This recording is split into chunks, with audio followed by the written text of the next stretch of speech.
So if you're Singaporean thinking of moving to the UK or moving overseas at all, you might be wondering, how much does your salary offer need to be for it to be even worth it? What is going on, everyone? Welcome back to my channel, and today we're going to be talking about how much you need to be earning for moving to another city to be worth it.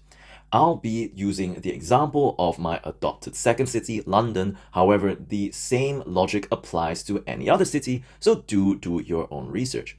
Now, first of all, before we jump into this video, I need to talk about one thing, which is that money isn't equal. Now, you might think that two salaries are equivalent, even on a foreign exchange adjusted basis, but you have to take into account local purchasing power. You can do this by making use of something like purchasing power parity, which is an economics indicator measuring the relative wealth of countries.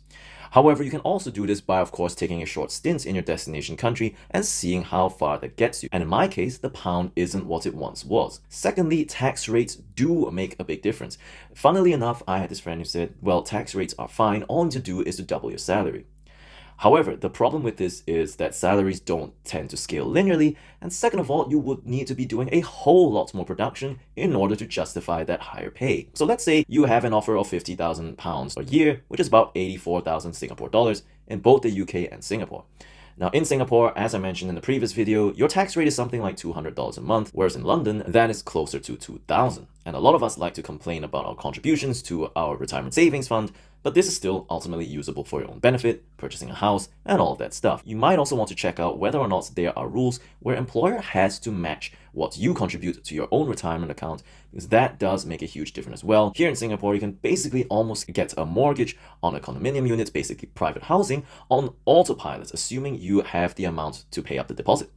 So that was the first thing to talk about, which is of course the tax rate and the fact that you can't ignore this. We will talk about this in greater detail if there's interest in it, but we figured out all inclusive, if you wanted to take that offer of £50,000 equivalent from Singapore to the UK, you will need to be earning at least £80,000 gross a year in order for your living standards to be on par with what you have in Singapore. And that is assuming you're renting in both locations. If you are already living with parents, for example, then you will have to factor in a much higher amount. Add on to that, probably paying out about 12k to 15k a year out in rent and council tax. So you're probably looking at a parity salary of closer to £95,000 for you to be objectively on par or better off in the UK. And on £95k a year, if you're thinking about work-life balance, if you're in finance, you best believe that you will not just be doing an hour of work a day or chilling out having a drink. So you might have some arguments to this, and that is the concept of free healthcare. But then again, this goes back to my point of when you go overseas and how good your experience is overseas or in a destination country, it will depend a lot on who you are. Things like culture, things like politics, things like social care. For example, there is free healthcare. In Singapore, this is subsidized pay as you use, whereas in the UK, it is arguably and theoretically better because you get it for free entirely. But the problem with this is the idea of moral hazard and adverse selection, which is, of course, an economics concept we talk about quite a bit.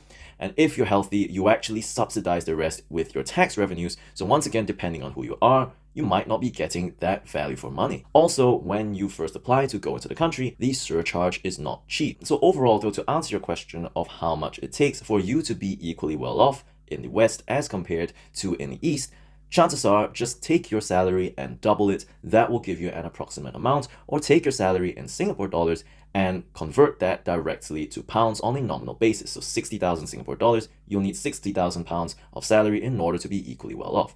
I hope that answered that question, and hope you found this video informative and interesting. If you found it useful, do leave a like down below and consider subscribing to this channel. And if you haven't seen our previous video, you're going to want to check out this video over here. With all that being said, thanks for watching, and I'll see you in the next one.